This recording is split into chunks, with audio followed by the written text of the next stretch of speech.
Shalom. I want to give all the praise, all the glory, all the honor unto Yahawah, Bahashem, Yahawahshi, Bahashem, Rikakwadash. Double honors goes out to the elder apostles of Great Millstone for teaching me the truth.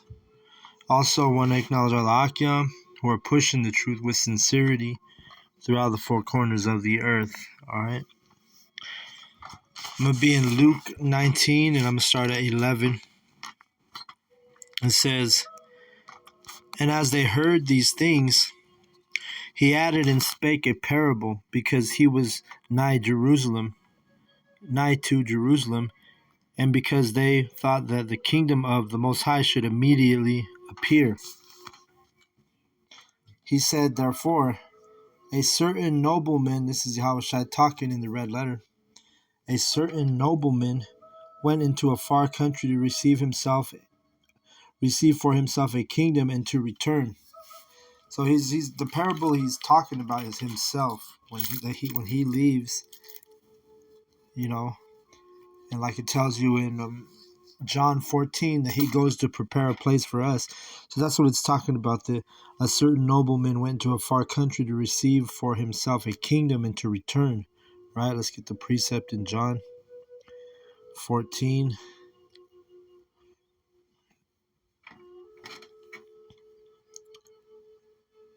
It says, I'll just read 3. It says, "And if I go and prepare a place for you, I will come again and receive you unto myself, that where I am, there ye may be also. And whither I go ye know, and the way ye know." All right? So Yahawahshi is literally talking about the kingdom, right? That's the place where he goes to prepare. And he's going to come again, right? And as he says that there where I am, that there ye may be also. So he's talking about, he's talking to his disciples, letting them know that, hey, I'm going to go prepare this place for you, which again is speaking about the kingdom of heaven. Luke 19 and 12, he's talking about, a certain nobleman went into a far country to receive for himself a kingdom and to return, just like we read in John. It says in verse 13, "And he called his 10 servants and delivered them 10 pounds and said unto them, Occupy till I come." All right, and the 10 pounds represents this knowledge, the truth, right? We always tell you that the truth is more valuable than rubies, silver, gold, right? So and we always speak on each time we do a lesson or each time we go to camp, we're doing a spiritual deposit in our spiritual bank account, right? Like it's like a parable, a metaphor. So we're saving up this treasure, right? Gathering this knowledge, because the knowledge is treasure. It's actually more valuable than treasure, right? Let me see if I can get a verse with respect to that.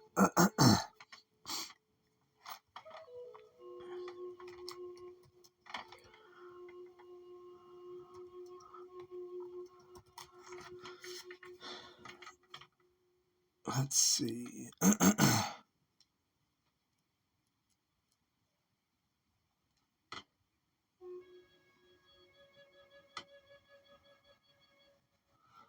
Well, there's a few verses that come up. The one of them is not the one I'm looking for. Let's see. But let me see.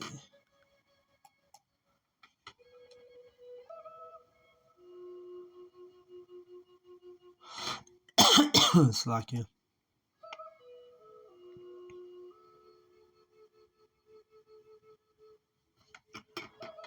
Let's try this. Psalm 19:10.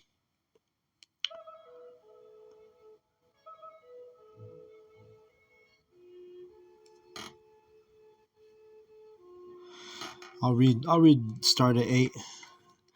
"The statutes of Yahawah are right, rejoicing the heart. The commandment of Yahawah is pure, enlightening the eyes. The fear of Yahawah is clean, enduring forever. The judgments of Yahawah are true and righteous altogether. More to be desired are they than gold, yeah, than much fine gold, sweeter also than honey to the honeycomb. So the point being is that this truth, this knowledge, this understanding is more valuable than gold, right? So that's the metaphor that we're reading about in Luke 19. It's literally talking about this truth, right? The pounds that he gave um, and delivered 10 pounds to his disciples or his servants, right? Let's go to Luke 19, and I'll read 13 again. It says, "And he called his 10 servants and delivered them 10 pounds and said unto them, Occupy till I come." And that's what we're doing, we have this money, this gold, this wisdom, more valuable than rubies, than gold, and silver. The most valuable thing that we have is this knowledge and this truth. Verse 14, "But his citizens hated him and sent a message after him, saying, We will not have this man to reign over us." Right? Because they hate Yahawahshi, and they hate the servants. They hate him. "And it came to pass that when he was returned, having received the kingdom, then he commanded these servants to be called unto him, to whom he had given the money, that he might know how much every man had gained by trading." And really, it's going into the the fruits of your labor. The fruit. Like when we all go out and teach, we're bearing fruit. And if it's good fruit, then our labor is worthwhile. The fruit is going to multiply.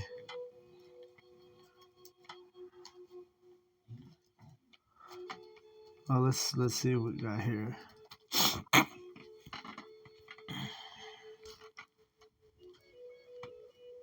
Let me see.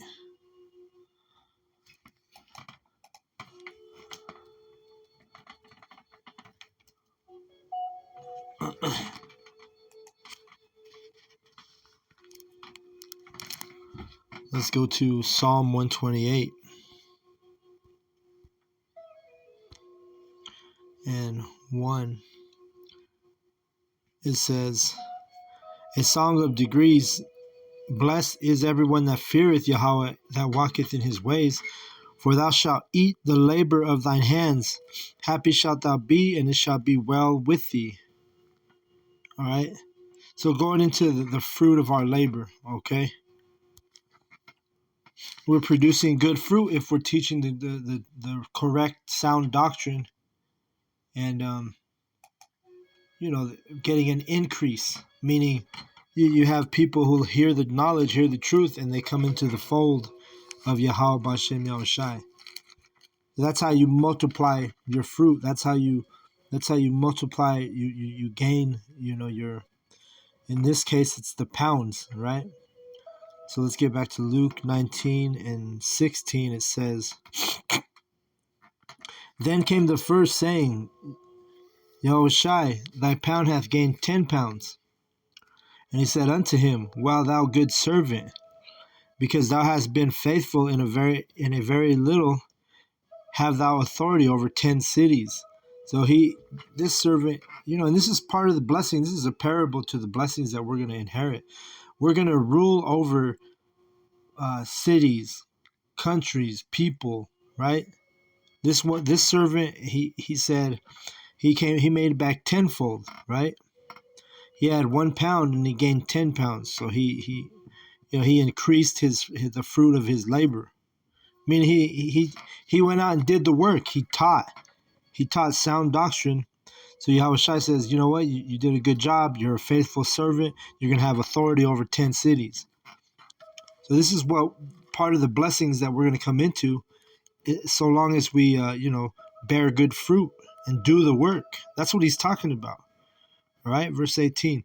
"And the second came, saying, Yahushua, thy pound hath gained 5 pounds. And he said likewise to him, Be thou also over 5 cities." Remember, we're going to get according to our work, right?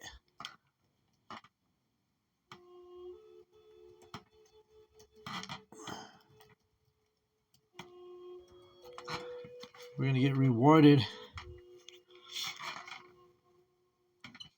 Let me see. We're going to get rewarded according to our works. It tells you that in Revelation 20. And you know, you got to look at every man is different in this faith, in this truth. Our elders, you know, they're going to be on a super high level because of their works. They've been doing the work for a very long time, you know. So let's read this. Revelation 20 and 12 says, "And I saw the dead, small and great, stand before the Most High, and the books were open, and another book was open, which is the book of life. And the dead were judged out of those things which were written in the books according to their works." You see?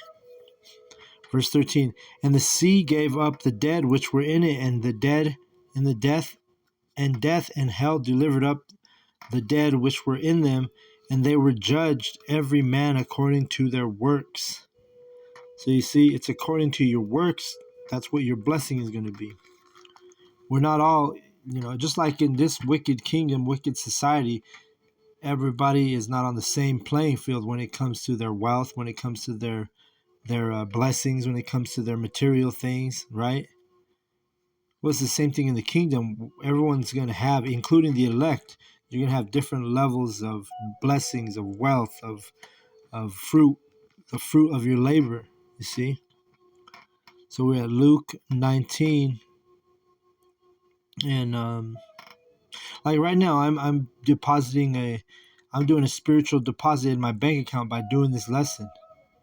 You see, there's men out there that they haven't done a lesson their whole life.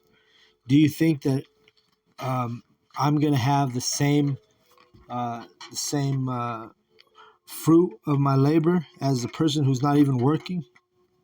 You see, Luke 19 and verse 20. It says, "And another came saying, Yahawahshi, behold, here is my pound, which I have kept laid up in a napkin. For I feared thee, because thou art an austere man. Thou takest up that thou layest not down, and reapest thou what didst not sow." So this guy, he was that laborer. He wasn't a real servant of Yahweh Bashem Yahushai, because he had been given that knowledge, that pound. But he had no increase. Instead, he just laid it in a napkin, right? Or he buried it under a rock, which he didn't go out and do the work. He didn't go out, you know, he knew some knowledge, he had some knowledge, but he didn't do nothing about it. He didn't increase his fruit. So what did Yahushua tell him? Let's read. "And he even said, I knew you were an austere man," which that means a serious, strict person. And knowing that Yahweh Bashem Yahushua are austere men, you know, that's why we're moved by fear, and that's why we go to the camps. We're like, shoot, the brothers who are sincere in these camps, they'll never even consider missing a day of camp. Because why? Because we understand how the austereness of Yahweh Bashem Yahushua. And when you go into that word austere, like I said, it means strict, serious. Let's get it. I'm going to read it to you. It says, austere, severe or strict in manner, attitude, or appearance. So other similar words are severe, stern, strict, harsh, unfeeling, stony, like a stone face. You know, somebody like there's a dude in the UFC. He kind of comes to mind because he's a real serious fighter. He's not. A lot of these guys are clowns, joking around, acting like fools. But this dude, I don't think his name is Alex Pereira. They actually call him Pautan, which means hands of stone in Portuguese. But stony. This guy, they always say, this dude never smiles. He never laughs. You know, it's hard to get him to crack a smile, you know, because he's austere. That's an example of being austere. You know, you're frigid. These are other words. Unfriendly, unemotional. You see? You get the point? So this is Yahawahshi and Yahweh Bashem Yahushai. They're austere men, meaning they're strict, harsh. They ain't like here bullshit, and they're not here to like, they're very stoic, very strict and severe in their attitude. And that's what this so-called servant, who what really wasn't a servant, he just, let's read it in verse 20 again. And another came saying, Yahawahshi, behold, here is thy pound which I have kept laid up in a napkin. I feared thee, because thou art an austere man. Thou takest up that layest not down, and reapest that thou didst not sow.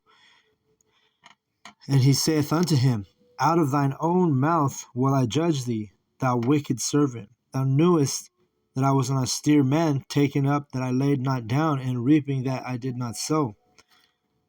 Wherefore then gavest not thou my money into the bank, and at my coming I might have required mine own with usury. So he's like, now Yahawahshi is laying into him. He's like, all right, you knew I was serious. You knew I was strict.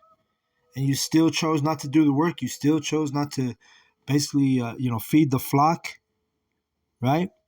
So this is that parable. That noble man, he left, he came back, and when he came back, what did he find? What when Yahawahshi comes back, what's he gonna find you doing? Is he gonna find you pushing the feeding the flock, pushing the word, or is he gonna find you just playing fucking Xbox or fucking bullshitting, not increasing any of the fruits? You see? Let me see.